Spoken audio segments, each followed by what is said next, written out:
Today is Wednesday, July 15th. Welcome to Big Book Daily. My name is Rob. I am an alcoholic. It is a thrill, honor, and joy to be here with you today as we journey through the Big Book of Alcoholics Anonymous and the 12 Steps and 12 Traditions. Today out of the Big Book, we're on Bill's story, page 5. Out of the 12 and 12, we're on step 2. We'll be reading page 27. And of course, read the NA Just for Today and Al-Anon Courage to Change.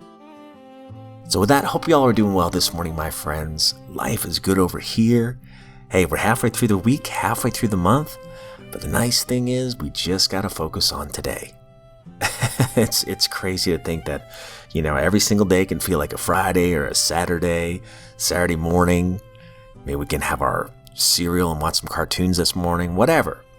It's nice to just work the program one day and one step at a time. I love it. And it's funny, I hear people say all the time, old timers, that have 30, 40 years of sobriety. They say it. It really is one day at a time.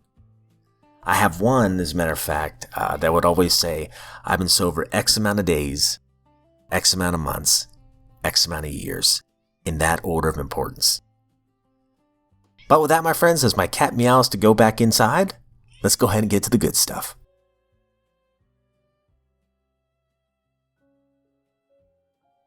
All right, my friends. So if you recall from yesterday's reading, Bill's situation is getting pretty dire here. Well, first of all, we get the stock market crash, and there's a really interesting line where it says, my fierce determination, that old fierce determination to win came back. And when he's going through this crisis, instead of jumping off the towers of high finance like some friends had done, which is very tragic, instead he decides to just keep drinking. He starts drinking just about every day. His wife is working really hard, and he is having a hard time finding any employment for about a 5-year span here. And one of the last lines we read yesterday, top of page 5, I became an unwelcome hanger-on in brokerage places. So the dude's hanging around, and everyone's like, why don't you go away? And the next line is a crazy one. And I've been there. So we'll start with that on page 5. Liquor ceased to be a luxury. It became a necessity. Bathtub gin, 2 bottles a day and often 3, got to be routine. Sometimes a small deal would net a few $100s, and I would pay my bills at the bars and delicatessens. This went on endlessly, and I began to waken very early in the morning, shaking violently. A tumbler full of gin, followed by half a dozen bottles of beer, would be required if I were to eat any breakfast. Nevertheless, I still thought that I could control the situation. And there were periods of sobriety which renewed my wife's hope. Gradually, things got worse. The house was taken over by the mortgage holder. My mother-in-law died. My wife and father-in-law became ill. Then I got a promising business opportunity. Stocks were at a low point in 1932, and I had somehow formed a group to buy. I was to share generously in the profits. Then I went on a prodigious bender, and that chance vanished. I woke up. This had to be stopped. I saw that I could not take so much as one drink.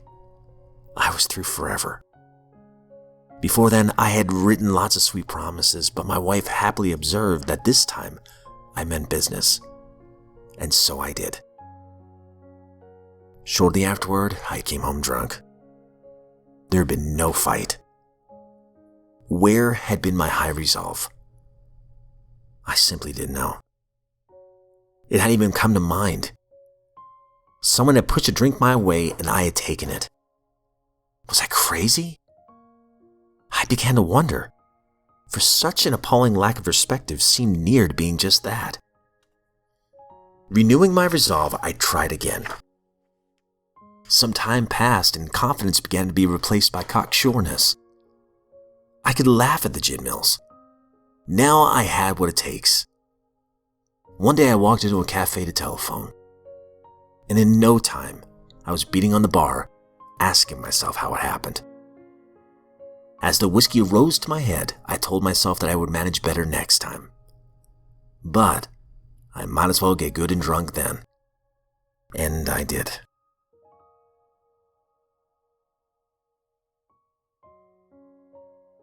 Out of the 12 and 12, we're on step 2.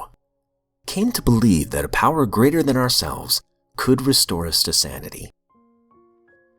And if you recall from the last 2 days of reading, we've been having this discussion between the sponsee and sponsor. And yesterday we've been addressing the sponsee who doesn't want to believe. And we got 3 powerful suggestions here, or powerful pieces of insight. 1, that Alcoholics Anonymous does not demand that you believe anything. 2, you don't have to swallow all of step 2 right now. And then 3, keep an open mind. And he actually says that twice. And then he relates his own story of how he had a hard time accepting some of these principles. So we're on page 27. This is the sponsor speaking. Then I woke up. I had to admit that AA showed results. Prodigious results. I saw that my attitude regarding these had been anything but scientific. It wasn't AA that had the closed mind. It was me. The minute I stopped arguing, I could begin to see and feel. Right there, step 2 gently and very gradually began to infiltrate my life.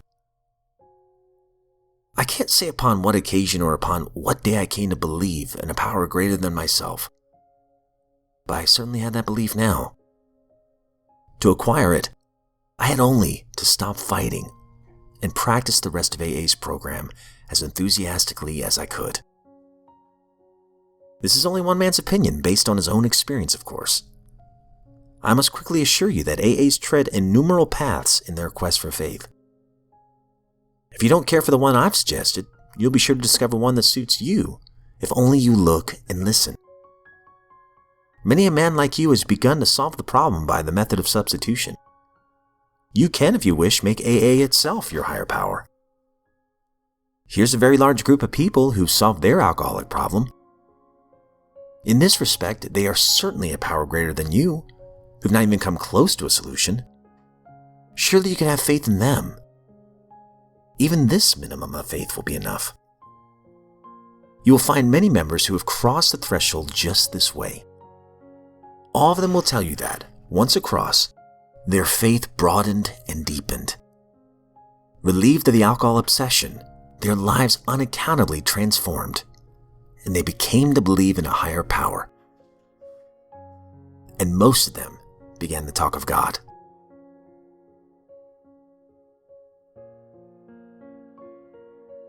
NA just for today, July 15th.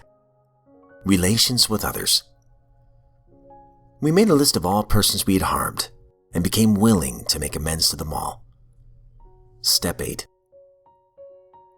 All humans struggle with self-centeredness. The chronic self-centeredness that lies at the very core of addiction makes that struggle doubly difficult for people like us.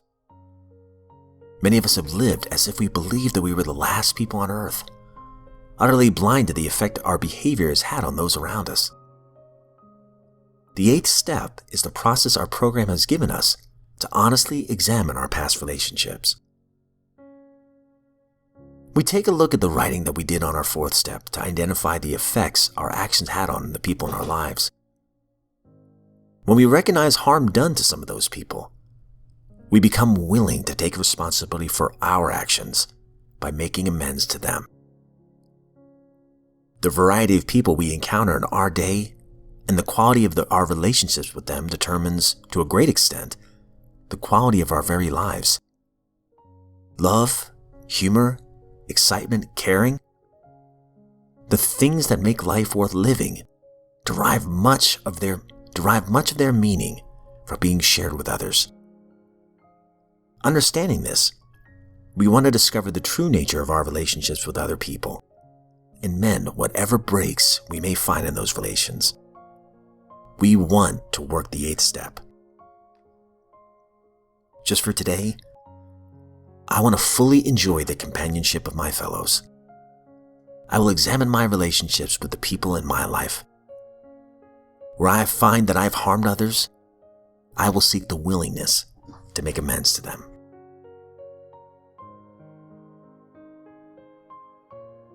Courage to Change, July 15th.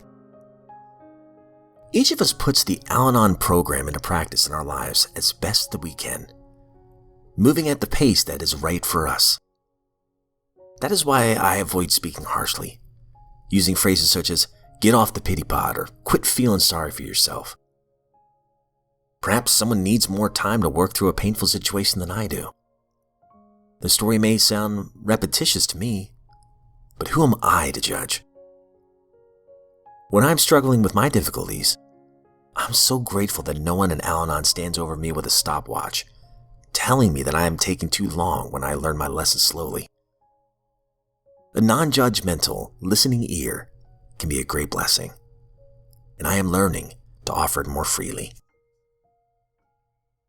Today's reminder: today I will try to extend to my fellow members the respect, patience, and courtesy that I want for myself. Sioux Indian prayer: Great Spirit, help me never to judge another until I have walked in his moccasins.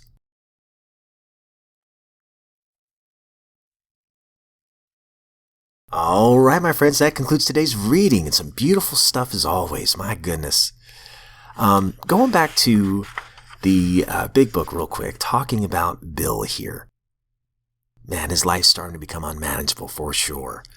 And my sponsor, he asked me one time, he said, Rob, I want you to look at step 5, or I want you to look at page 5. And he asked me, do I notice anything?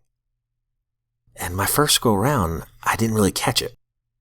He said, okay, go ahead and look at the 3rd and 4th paragraphs. So I'm going to read it again. I woke up. This had to be stopped. I saw that I could not take so much as one drink. I was through forever. Before then, I had written lots of sweet promises, but my wife happily observed that this time I meant business, and so I did. You hear it? I woke up. I saw that I could not take so much as one drink. I was through forever. I had written lots of sweet promises. I meant business, and so I did. All the eyes. All willpower, right?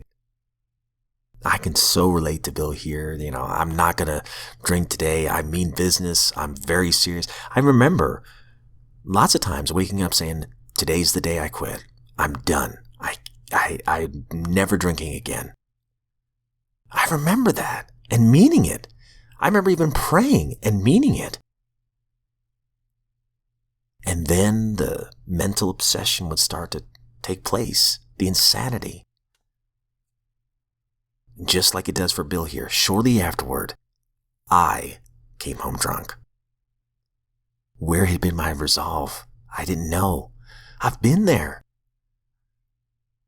We only know what we know at the time. I didn't know that that was the insanity of the twofold disease, right? Of the insanity, the obsession of the mind, and the physical allergy or the physical craving. Well, my mind, my brain, would eventually rationalize the drink.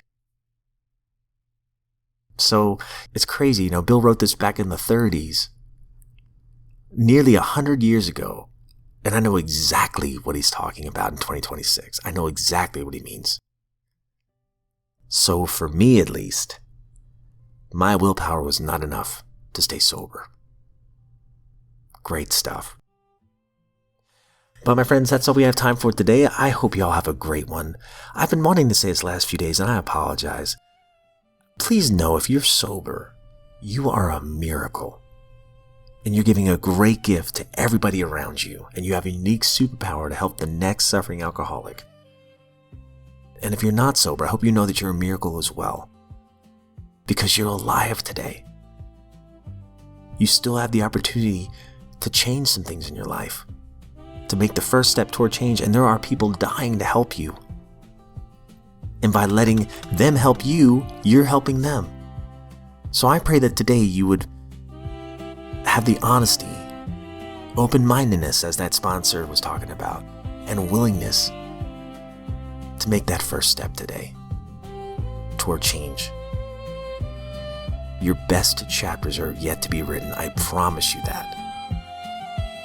But please know, as always, guys, I don't speak on behalf of NA, AA, Al-Anon, any other sector denomination. I am just a joyful drunk in this life of recovery. Honored to be here one more day. And if we're given another set of 24 hours, I sincerely look forward to seeing you right back here tomorrow.